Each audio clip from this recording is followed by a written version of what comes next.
Austin, and I'm your NLP Master Practitioner, tutor, author, educator, and behaviour change life and business coach. And today I really want to speak to you about fears and how we can use a really simple NLP technique that is going to help you shift any fears that you might have, and also a technique that you can use on your clients. Now in NLP we call this a subshift or submodality shift. You serving your fear, or is the fear really serving you? You know, that's one of the things that you really need to ask yourself, right? So are you serving the fear, i.e. making it worse? Because if you're thinking about the fear and it's something that's not really happening to you, fear feeds it. Fear feeds the fear.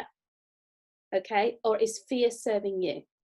Which is when we do actually need the fear, you know, to run away, to freeze, to fight. So that's one of the first things I speak about with clients, just to get them to think about that a little.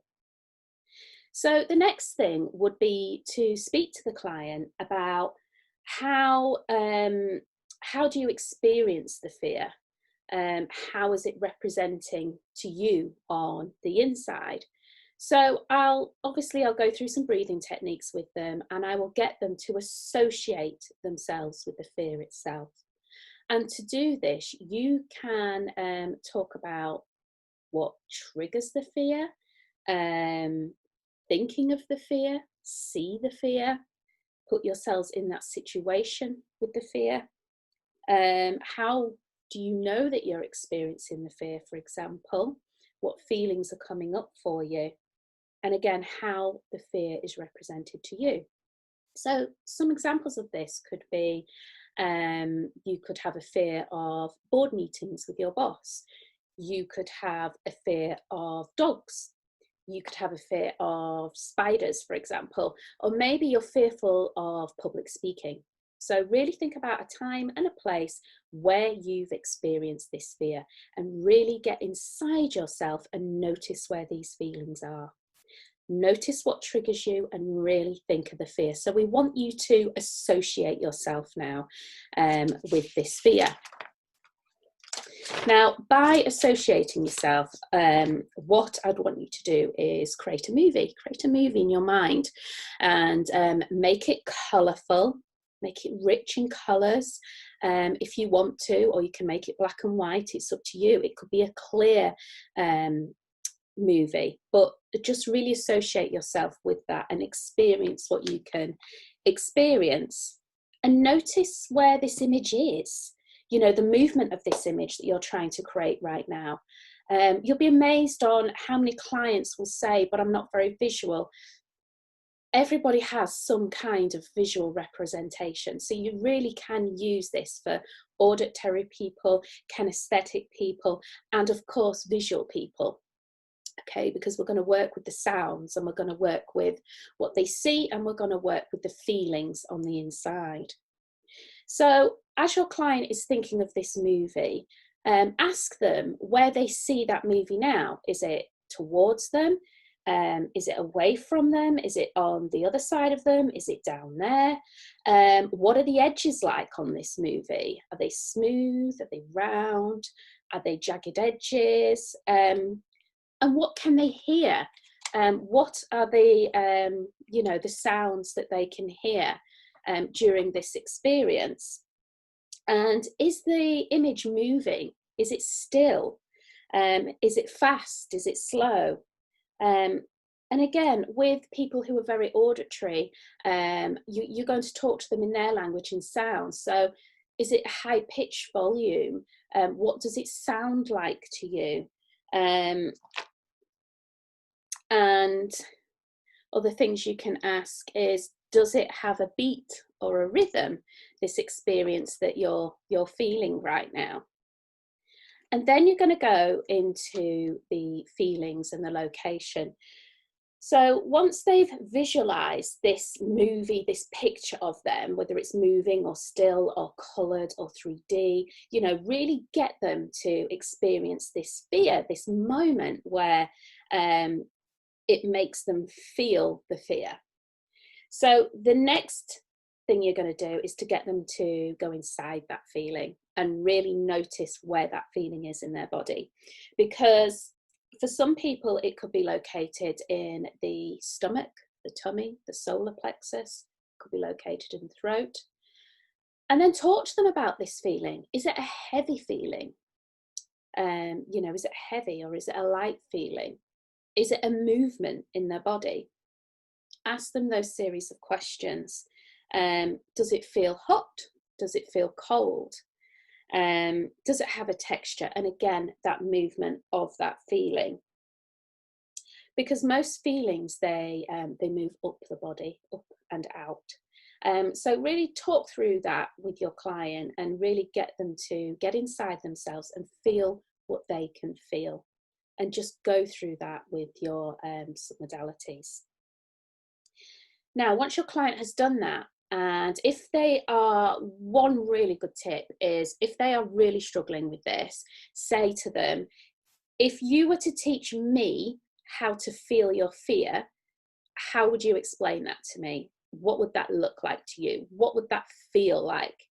And then perhaps they can visualize and see, hear and feel exactly what that fear is, and they'll be able to tell you. One really important tip as well is not to rush this process. This process can take anywhere between 15 minutes, which would be really successful if you did it in 15 minutes, or it can go on for about 30 minutes. And make sure you're scoring that fear on a 1 to 10 before you start. 1 being no fear, hardly any fear, and 10 being quite severe. So score that fear first. Now that you've got into the feelings with your client, and they're now probably feeling really uncomfortable and fearful, right? But you need to get them to that place so that we can now help assist them with that change. So the next thing you're going to do is you're going to play with those feelings. So make sure you're taking notes from your clients, how they explain this fear to you, the feelings of these fear, the location of the fear, and everything that goes with that. Just make sure you write that down. The next way you can do this before you start changing the fear is you could say to your client to imagine a big like computer board or a board with lots of dials on it and levers, anything you like that can help assist the client. And what they're going to do is they're going to do the opposite of these feelings. So if they're saying to you, do you know what, it's a really cold feeling. It's a cold feeling that I have around about here in my solar plexus. And it's so cold that it makes me shiver. Ask them to make that hot. How does that make them feel? Now, most people, if you've changed that feeling to a hot feeling, it's going to make them feel warm and cozy, right? If the feeling is moving around like butterflies in their tummy, for example, what could they do to change that feeling? Could they move the butterflies perhaps up through the body, down through their arms and out through their hands? You know, just get them to really go inside and change that feelings. And if they're struggling, use Visualise the board with, you know, dials to turn the feelings down or to turn the feelings up. And you can use that with noise as well, particularly if they're very auditory. So you're really focusing on that feeling and working the opposite of how they are feeling. So if they're feeling like that they can see a red, angry ball of flames and it's in their stomach because it's making them feel really poorly, it's making them feel sick.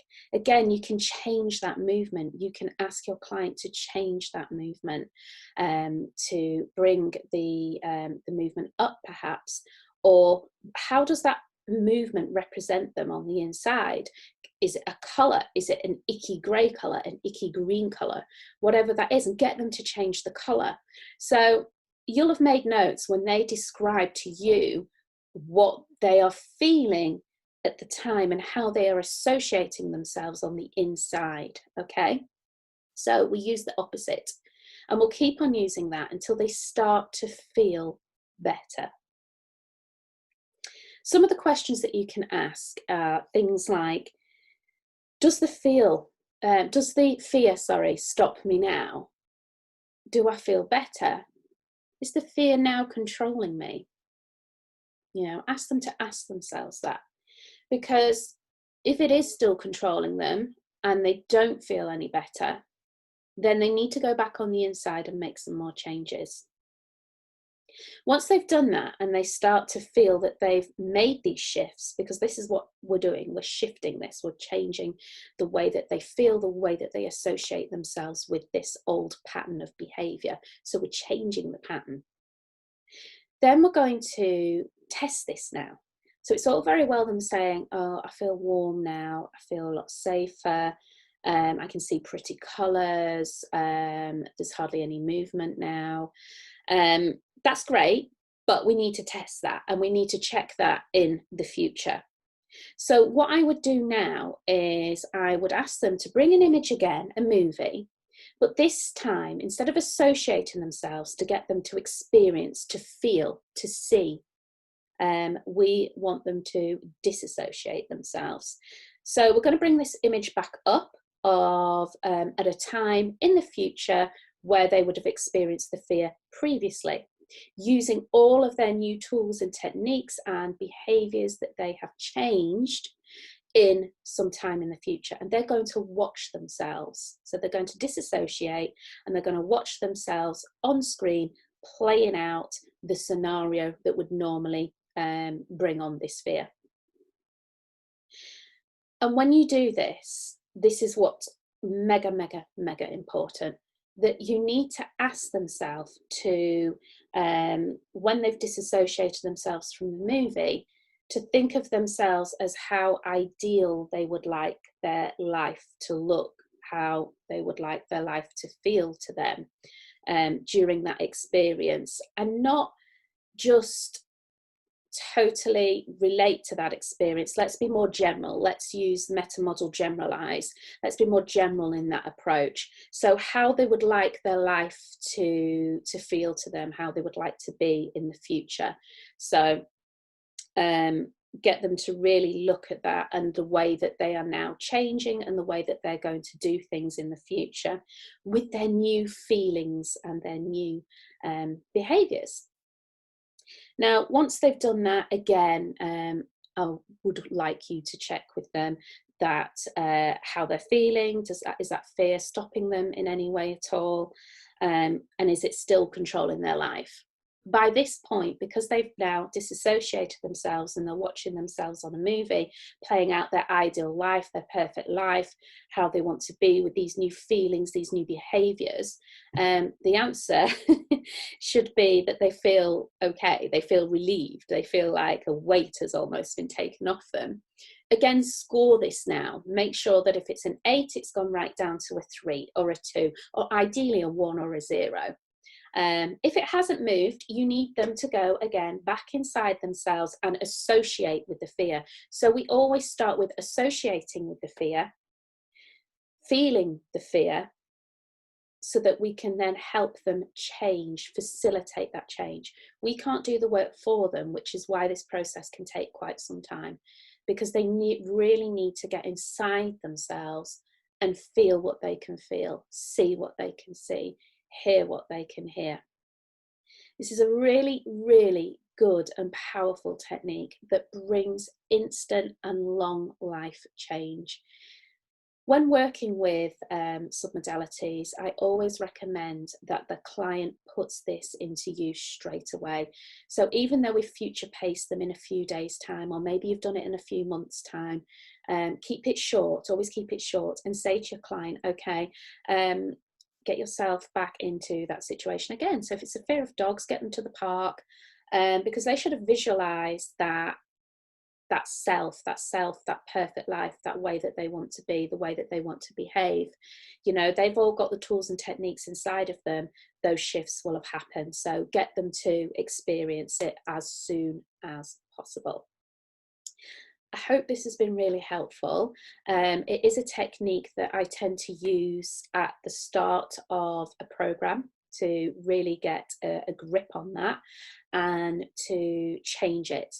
And then if anything else is coming up, it's usually something behind that, the emotion, and then we can work on the emotions and anxiety and anything else that's come up for them.